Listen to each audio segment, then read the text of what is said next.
Hello, everyone. My name is Larry Reeves, and I'm Chief Operating Officer for the Association, and it's my pleasure to serve as your host and moderator today. I'd like to thank you for joining us, and I hope you find the webinar beneficial.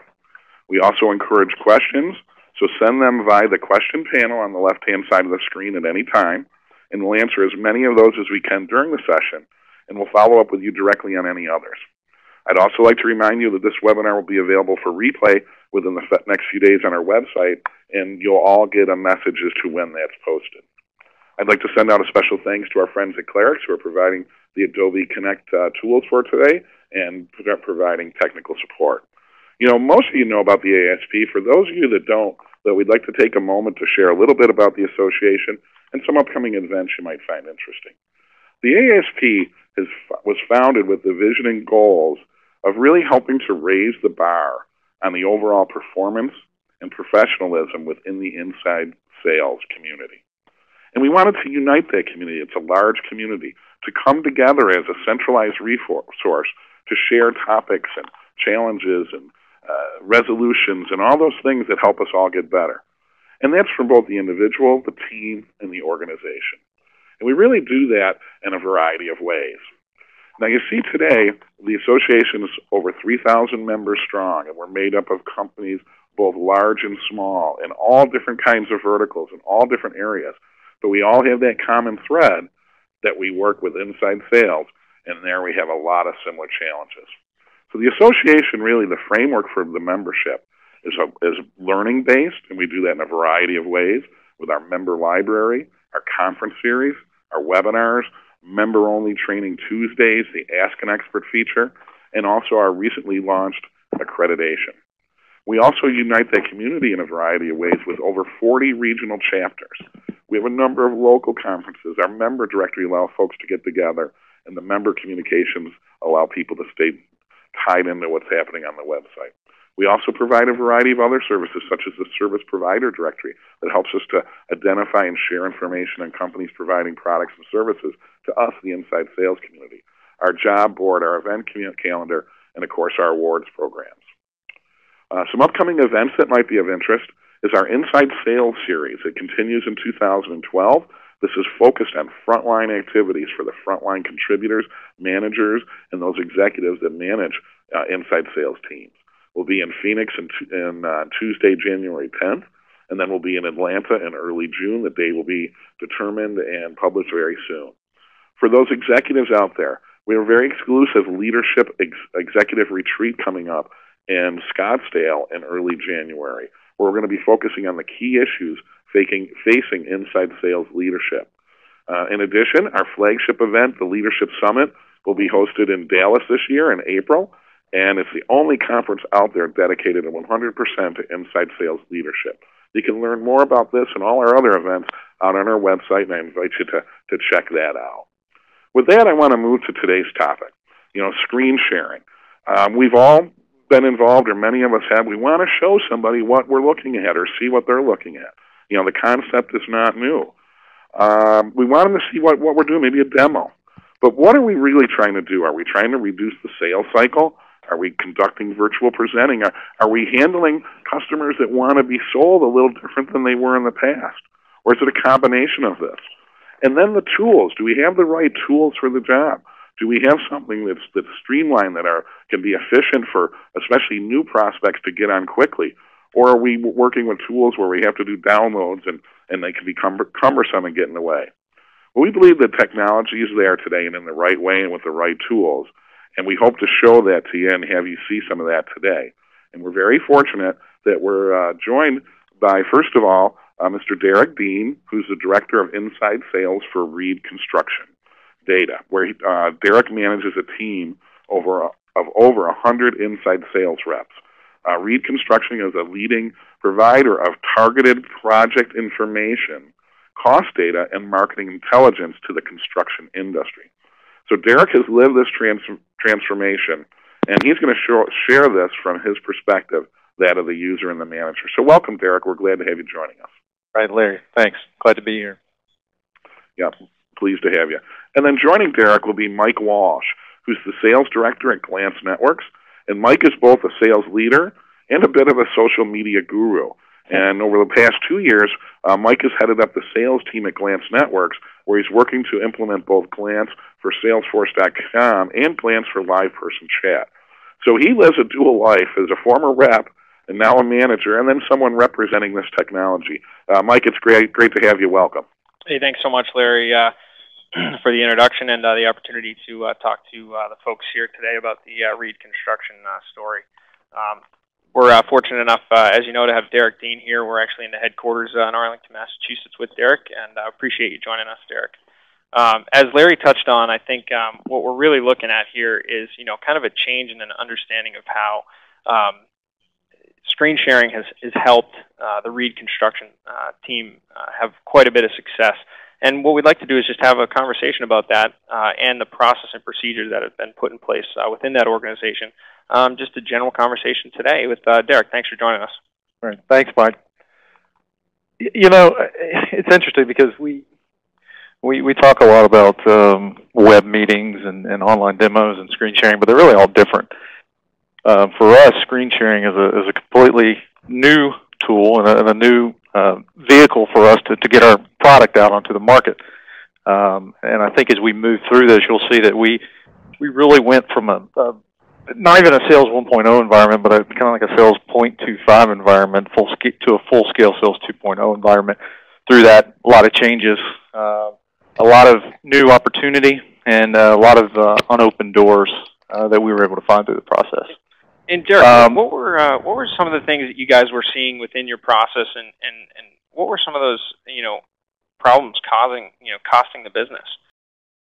Well, so to tell you the story, and to give you guys a little bit of a quick backstory on who Reconstruction Data is, our products and services address information needs for the commercial construction industry. So, plain and simple, we sell data. We market that data through several different vehicles, some of them being web applications, some where we do direct integrations to Salesforce.com, and then traditional print. But ultimately, we have to be able to demonstrate this data and the value that it provides to the market.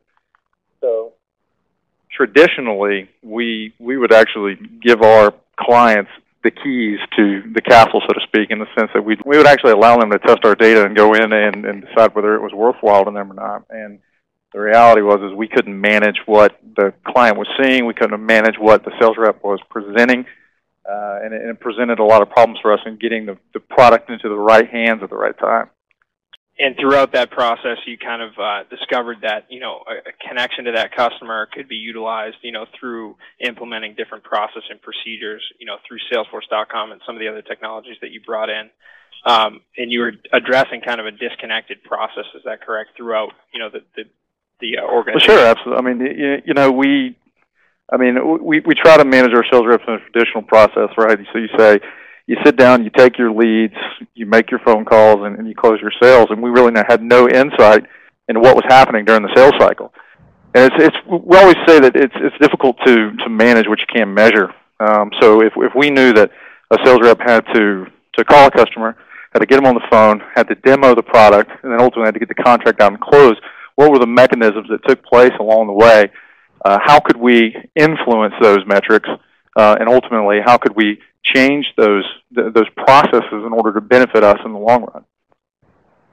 And were you able to kind of understand what the impact on the business would be, before changing these process and procedures? No, I mean, I think if we're having a practical discussion here, I think it's pretty simple. It's to say that, all right, if the average sales rep is, and you got to remember too, and for inside salespeople on the phone, I mean, we're in a manual dial environment. So this is a high-end inside sales position. We're not on any type of predictive system or any type of auto dialer. So the reps are self-generating their leads, and they can only call so many people during the day. So what we need to be able to do is to make that time more efficient.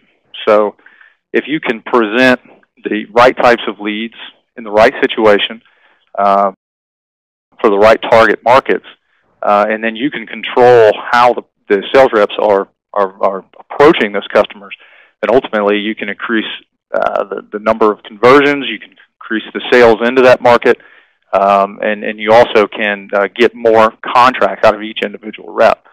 So if you look at that and you say, okay, did we know what we wanted to do? Sure. I mean, we wanted to make a sales rep more efficient. We wanted to get more dollars. We wanted a higher utilization rate from each one of these reps. The problem was is that we had no historical measurement whatsoever, right? You look at the sales cycle and you say it's a month long. Well, what happens during that sales cycle? So how many demos does a rep have to do? How many phone calls does it take to make into a prospect before you can get the sale? And we never knew any of those things. So we're kind of going into this blind, but once we started to get metrics and we started to get data, we could affect real change on how we went to market. But throughout that evaluation process, you were kind of figuring out areas you wanted to metric in the business, and then discovering the systems that you were going to put in place to actually provide those metrics back to the business. Sure. I mean, so when we went into this, and we look at this in the life cycle of RCD, we had a CRM. It was very disjointed. The sales reps managed their process through a lot of it through Outlook. They would enter notes into the CRM, and because of that, we had no metrics. But ultimately, we decided to implement Salesforce.com last year, and through that was a world of possibility we saw, and it was a million different metrics flying at us left and right, and we were discovering so many different things about our business that we ran into a situation where we didn't really know what to change, what to do next. So we had to step back and look at this and say, what are these things that we're doing that are successful, what's not successful, and what are the successful sales reps doing, and what could we replicate on a larger scale in order to make us grow? So from a personnel perspective, it really was looking deeply into who was talking to these customers and what were they utilizing to be successful on their own, and then expanding that out throughout the organization. Sure. Yeah. I mean, we've talked about this before, but it's, if you're wondering what a strategy should be, and you're sitting around thinking about, okay, what do we do next? And sometimes you just need to sit down and look at the path that your best sales reps have beaten in the grass and follow that. And I'm expecting, kind of predicting that, the Reed construction data culture kind of encourages individuals to utilize, tools that they see fit that are going to help them obviously sell more. But finding out what those reps were using was important to the business because they were successful on their own, and you want to replicate that throughout your 100+ inside sales organization. Absolutely. We had a sales rep that came to me one day, and he said, "I've got this great tool that I'm using, and it's helped me to close more sales on a monthly basis." And yeah, so Derek was touching on the story of kind of how he's discovered, a rep being super efficient on his own, and really, understanding how this rep was basically killing his quota every single month, quarterly, and breaking down kind of his own process and procedure. And what he found was that he was using a tool that he was purchasing on his own to connect with customers instantly, different than their current process of kind of what we just saw there, kind of call the person, give them a key to the organization or data so that they can go and analyze and figure out, what they might need to purchase, and then kind of wait back for the customer to reach back out to the organization.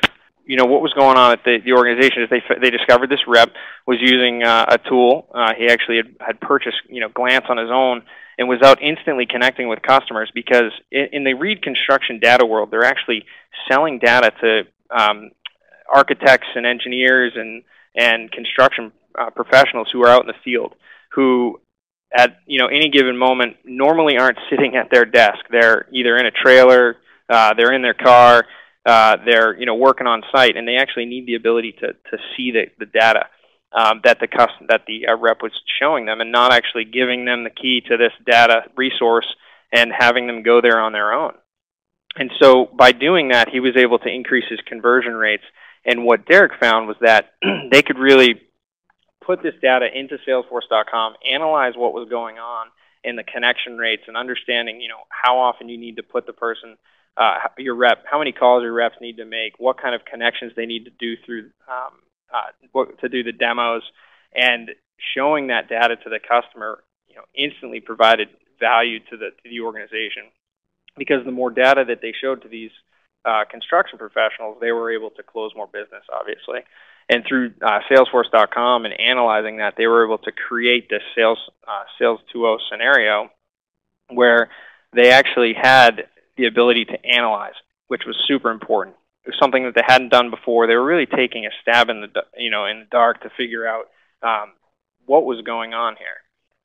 What were we doing right? And throughout the entire process, they were not really having actual raw data to be able to figure out this is what's going right, and here's where we need to improve. Some of the impacts and results was provided by an outside vendor who came in and Intellicap to actually look at what was going on throughout this implementation. And the data that they were able to produce was that Reed was able to reduce the average sales cycle by from 23 days to 14 days. Obviously, an incredible increase in the ability to close more leads. They were able to improve their conversion rates, which it will help the organization reduce the volume by 40%. Derek was able to. Derek, you there? Yeah, I'm back. Can you hear me now? Great. So we're just talking about the impact and results of being able to metric and analyze the business through Salesforce.com, Eloqua, Glance, and what Intellicap was able to kind of dig deeply into the organization. Yeah, I did hear your entire description there. You did a very good job. Yeah, so I mean, when we put in Glance, what we were able to do is get the product in front of the contractors quicker. And when we're able to do that, we can shorten the sales cycle. And we sure enough did that. I mean, we went from the 3 weeks you talked about to 2 weeks, and when you do that, you can bring more customers into the sales cycle during the month, increasing the effectiveness of an individual rep. That was something that was revolutionary to us. And on top of that, if you add in the fact that we weren't allowing access to our data anymore, we were controlling these demos with this screen sharing tool, and then actually letting the customer view the data rather than actually being able to manipulate it. We anecdotally could have picked up another 25 or 30% sales a month alone just from not having access to free data on the market. And Derek, one thing we've talked about heading into the end of 2011 here, and what is the organization doing to ensure that they continue to have these results? Obviously, we talked your motto of managing what you know, or excuse me, trying to manage what you can measure, right? Yeah, manage so you can measure. Well, I mean, you kind of get to analysis paralysis sometimes, right? Because you get all these metrics flying at you, and then you have a hard time deciding which ones are really important. But the reality is that you've got to continually question whether you're doing the right things, and you got to measure as often as you can. So, for instance, I was just looking at last month and noticed that in one of our key market segments, our sales cycle increased by 45%. So we actually closed almost 45% less contracts in that month because of that. So with this, we're able to look back and realize, okay, well, we actually did 30% less demos into that market and the same amount of customers. So we could even dig further and say, did we make the right number of phone calls? Did we generate the leads from the right source? Did we buy the right keywords? All those types of things that we can drive just from looking at that sales cycle.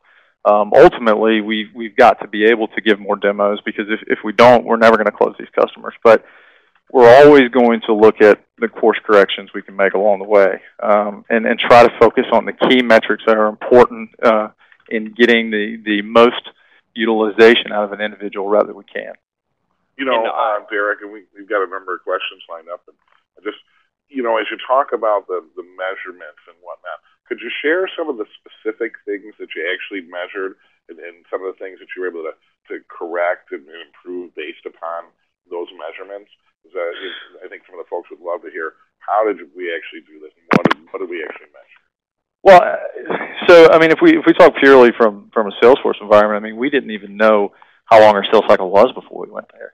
So I mean, we would anecdotally say that, okay, it took us 3 months to close a contract, and because of that, we would allow our sales reps to work more opportunities than they could handle on a monthly basis.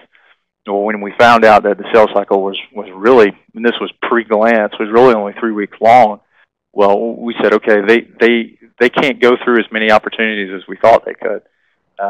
So we limited the amount of opportunities that a rep could work on a monthly basis. And that may sound actually conflicting, but what I get at with that is to say that you can only have 400 opportunities working at any given time. So what it does is it forces you to move through those opportunities much quicker so that you can bring new customers into your pipeline. That was short and simple, one of the easiest things we were able to do. The other one, which may sound like a no-brainer to a lot of people, but we had no intelligence on this whatsoever, was actually close rates. So what leads us successful? I'll give you an example. We've always known what our pay-per-click conversion rates were, right? I mean, we get that from AdWords, but we never knew really what we were closing on our end. Which sales reps were closing, which leads, which ones delivered the most ROI, which ones had the highest pay-up rate. So when we get all that data in Salesforce, we can measure it at a micro level, and we can make changes to our strategy on the marketing front to bring in the more profitable leads. Yeah, so this really created a change in the ongoing relationship between marketing and sales there.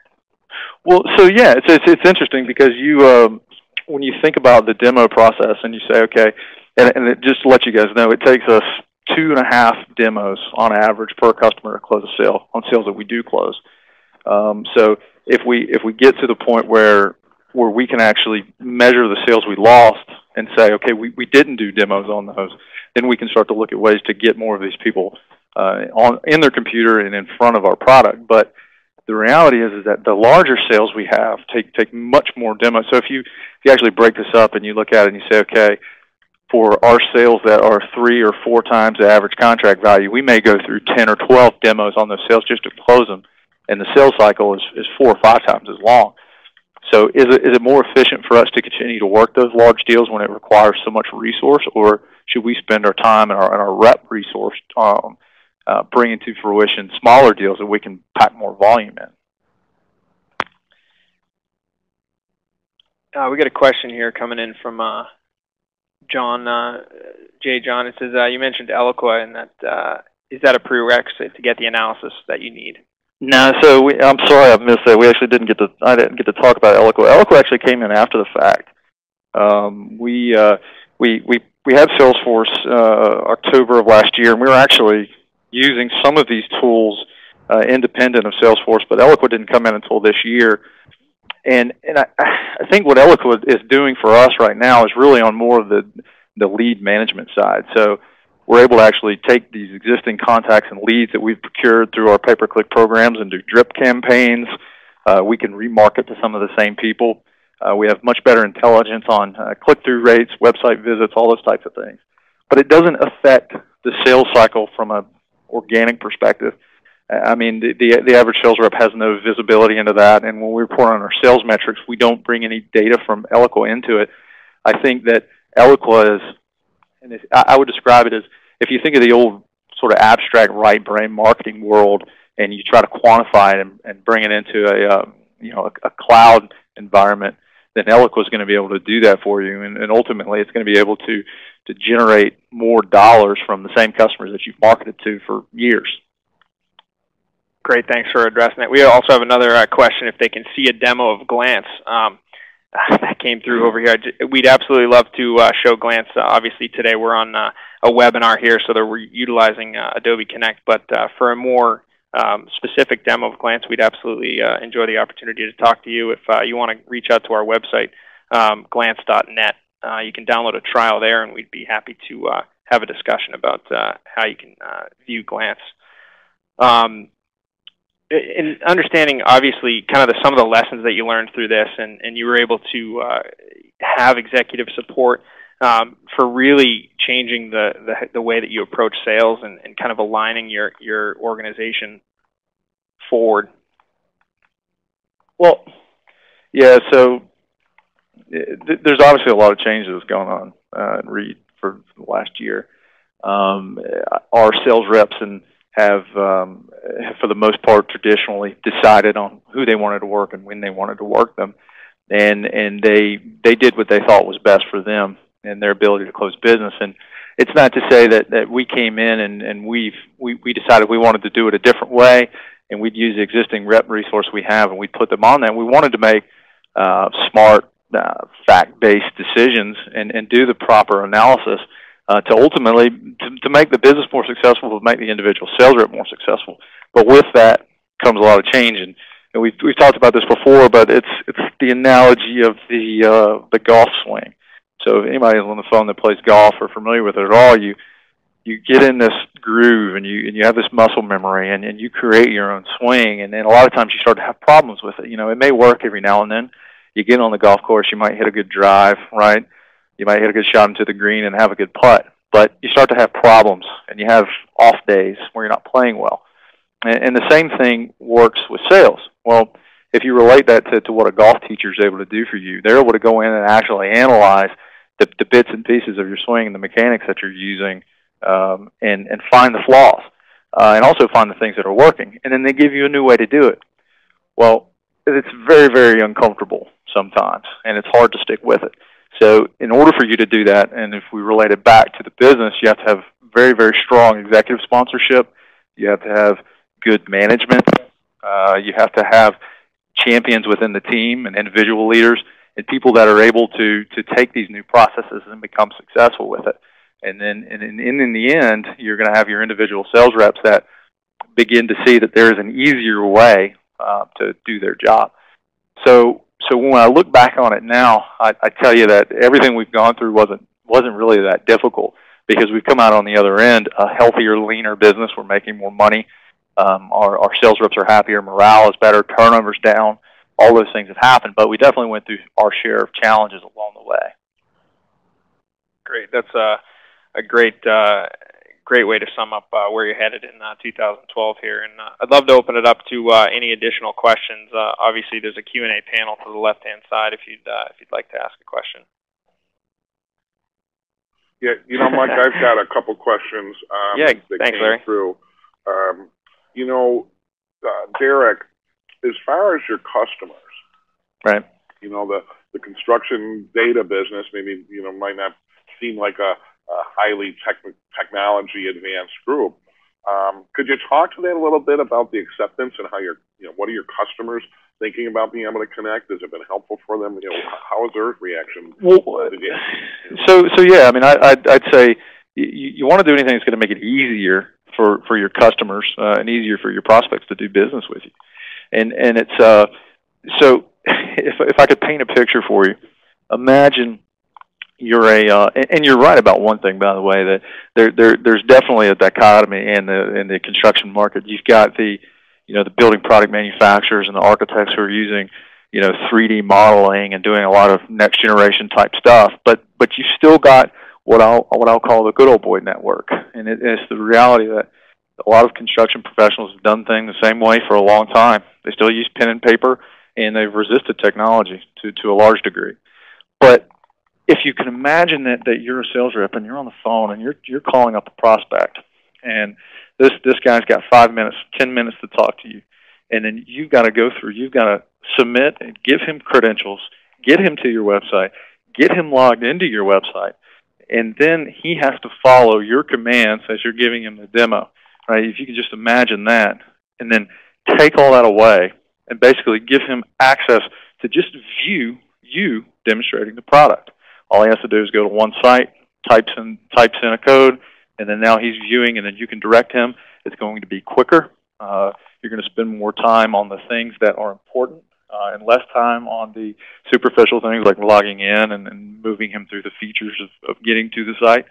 So the reality is it's a much more pleasant experience for your customer. And in the end, when you're demoing these guys 2.5 times to get them to the point where they're going to buy, you want to be able to do that as quick and as efficient as possible.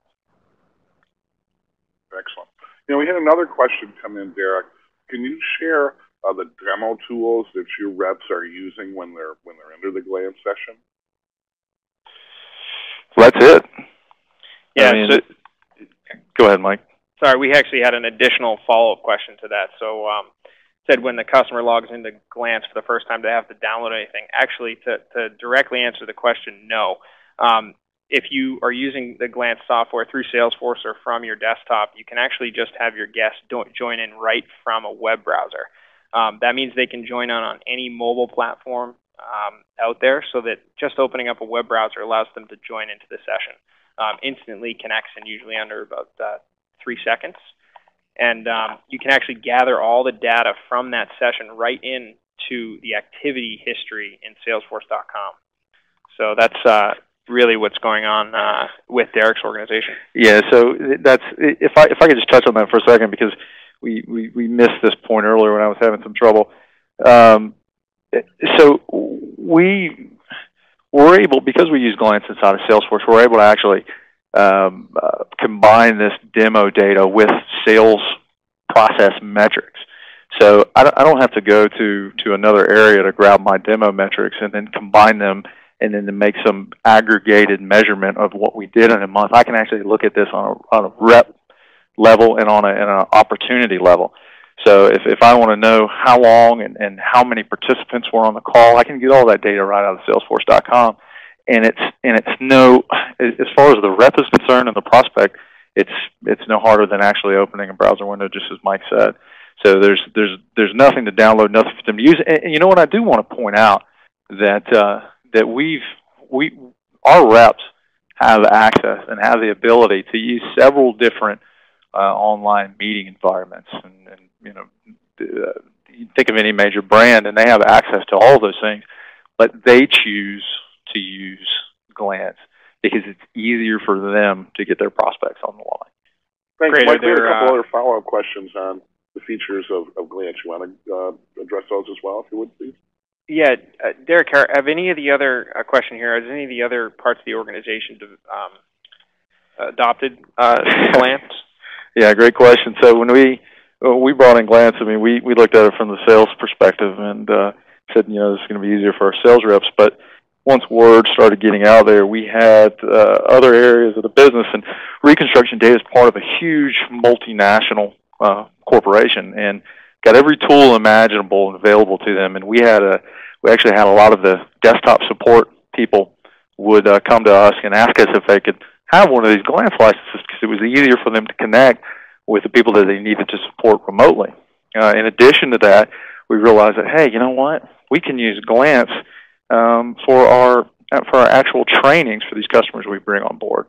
So that's an entire another ROI piece that we've been able to drive using Glance, because before, these customers we would sell, and we sell anywhere from 500 to 800 new contracts a month.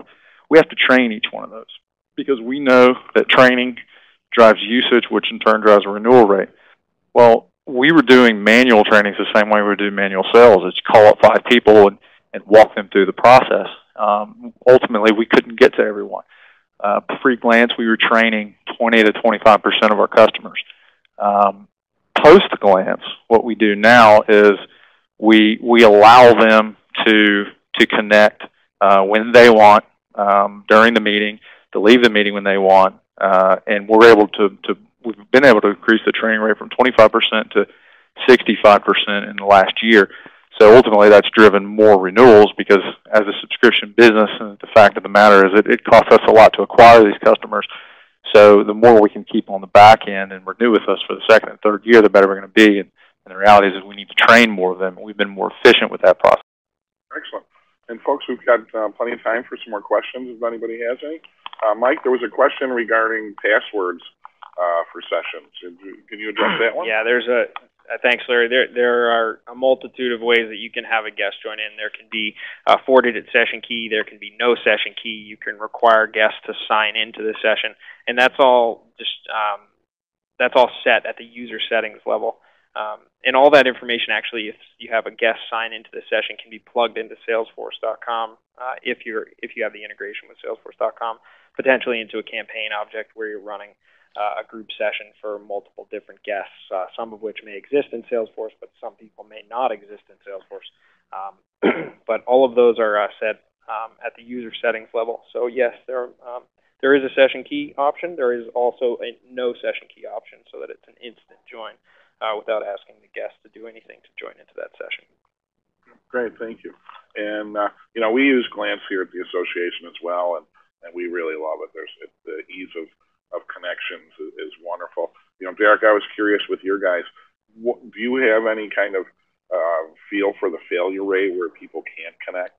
I know with us it's very low, if ever, that we can't get out. Well, I'll tell you that it's got to be negligible, if at least non-existent, because if that was happening, you better believe we'd hear about it. You know, our sales reps, if there's any issue with getting a prospect online, it's something wrong with their internet connection. But as far as the service itself, we've never had any technical issues now. Yeah, and you know, that was always one of the concerns early on. You know, people having to download, getting in, all those type of things. You know, on a little different note, Derek, when your team now is using the virtual tools, right?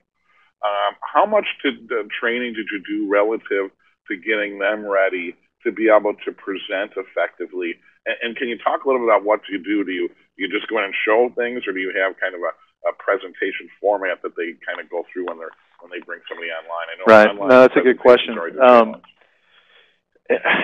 So no, when we put Glance in, I mean, we've been doing online demos for I mean, as long as we've had an online product. So we had a process to do the demo. The difference with Glance was that we were conducting sort of I'll call it a 1D demo rather than a 2D demo. So you didn't have someone on the other end that was attempting to follow along with you. So nothing changed. There was no training. It was simply, you know, instead of the prospect going to your website and logging in, they were just going to a Glance session and watching you do the demo. So for a sales rep, it became much easier. I think the difficult thing for them is that the demos became much shorter. Instead of spending 30 and 40 minutes on the phone, they were spending 10 and 15 minutes because they were able to get to the point quicker. So that was probably the biggest change. It also allows you to introduce more collateral into the demo process, because, you know, before, if we wanted to show someone the site, you know, they're going to go and log it on their end. But if we wanted to quickly switch to, let's say, a white paper that's got some illustrations or some graphs or an ROI presentation, we could quickly switch over to that. And we actually do that now with a new product we introduce, where we start off, when we get them online, we go through this quick PowerPoint, and it's just very high level on what this product is, and then we quickly jump over to the demo. And when we do that instantaneously, so they don't have to go back and log in and wait and do something different. We just simply switch over, because I mean, we're just showing our screen. So it's allowed us to present you know what, from a management perspective, we've been able to consolidate our message. We've never been a lot more consistent and shape that market message to the people that the reps are talking to, because we're controlling and we're viewing that. And by the way, from a sales manager perspective, my sales managers, they can actually go into these sessions and watch their sales reps do these demos, which is pretty remarkable, because if they can hear them on the phone, but they're never able to see what they're doing, but they can actually watch them click on different things, and then they can go back and use that as a coaching tool to help them conduct more efficient demos. Nice. Very nice. Very nice. Okay. See, we've got a couple more. I think they're all being answered, so we're good there. I do want to remind everybody that this session is being recorded and will be posted on our website, and members will be able to download the slides as well, professional level members, and we'll send everybody a message when those go out with the links back there, and we'll also, of course, include the information in Glance. They've got a wonderful trial offer, 7-day trial offer, which you can get out at www.glance.net. They also have a Salesforce version. If you're interested in that, you can connect with Mike, and his information will be on the email as well. It's mwalsh@glance.net. And I think we're winding down here. Anything else, Derek, that you would like to share, or Mike? No, I think we just want to appreciate it. We appreciate everybody's coming on to the phone, the call today, and obviously we really appreciate Derek helping us out and showing you what the success that Derek had at his organization. Yeah, thanks for your patience too. So no, I just wanted to tell everyone that I mean, I think that sometimes you've got to you've got to give things a try, but you've got to really understand these different tools that are out there and how they may fit into your business, but also not be afraid to try something different, because if you just sit back and say, well, this is the way we've always done it, then you're really limiting yourself. You're not giving your team an opportunity to grow and make more money for themselves, and that's where we are today, and we're happy to be there. Excellent, excellent. Well, there's no further questions. I'd like to, thank the presenters again. Thank all of you guys for coming on board. We hope you found it beneficial. In summary, really, suggest you sit back and evaluate your needs and what your customers want. How can you sell to them? How can you utilize these products? And what works well for you? And then once you've done that, make it part of your process. Don't half commit to it. You heard Derek talk a bit about the things that they did to integrate this into the kind of the DNA of the reps, and it somewhat happened naturally because of the quality of the tool. So that's important as well. So with that, I'd like to thank everybody once again, and good day and good selling.